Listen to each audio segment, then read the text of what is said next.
یزید کی لشکر جو امام حسین کے مقابلے میں آیا، امام حسین کے لشکر کی تعداد 72 تھی، تو یزید نے 22,000.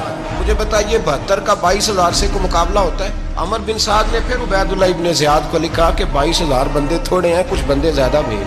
تو عمر بن سعد کو عبید اللہ ابن زیاد کہنے لگے کہ تو پاگل تو نہیں ہو گیا، 72 کے لشکر کا 22,000 بھیجا، اور کتنا بھیجوں؟ تو اس نے کہا تمہیں یہ نہیں پتا یہ لوگ کون ہیں؟ یہ مولا علی شیر خدا کی اولاد ہے. ان میں ایک ایک شخص ایسا ہے جو 1,000 کے مقابلے میں لڑنا جانتا ہے. تو یہاں کمزوری دکھائی جاتی ہے. ہمارے بچے سمجھنے لگے ہیں کہ یہ شاید کوئی ایسی داستان ہے، اور اس طرح کا ماحول ٹی وی پہ میں دیکھ رہا تھا، اس طرح کا ماحول بنایا جاتا ہے جیسے کوئی خوف ہے. یعنی واقع کربلا کوئی ایسا واقعہ جسے دیکھ کے خوف طاری ہو جائے، بچے راتوں کو ڈرے.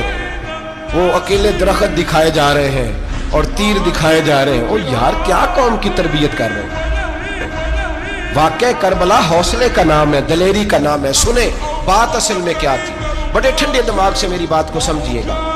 حضرت مولا علی شیر خدا کے بعد مسلمانوں کے متفقہ امیر بنے تھے حضرت امیر معاویہ.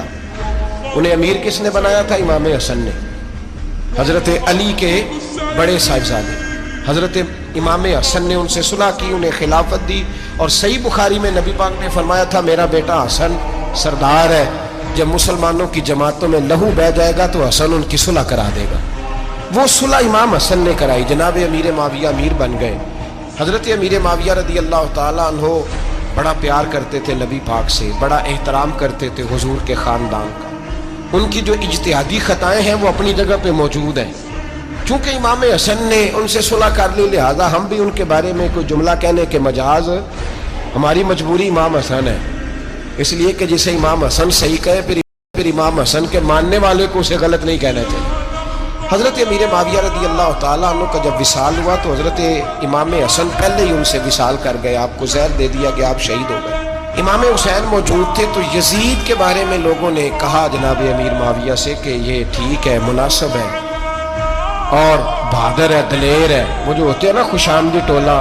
تو حضرت امیر معاویہ کے گرد بھی کچھ ایسے لوگ تھے، انہوں نے آپ سے کہا کہ یزید کو نامزد کر دیں. تو آپ نے یزید کو بلایا، حوالہ مجھ سے دیکھ لیجئے گا. بلا کے فرمایا کہ 3 بندوں کے سامنے اپنی خلافت پیش کرنا، اگر وہ تجھے مان جائیں تو امیر بن جانا، نہ مانے تو چپ کر کے گھر بیٹھ جانا. وہ 3 بندے کون ہیں؟ جناب عبداللہ ابن عباس، حضرت عبداللہ بن زبیر اور امام حسین رضی اللہ تعالیٰ. یہ وصیت فرمائی جناب امیر معاویہ.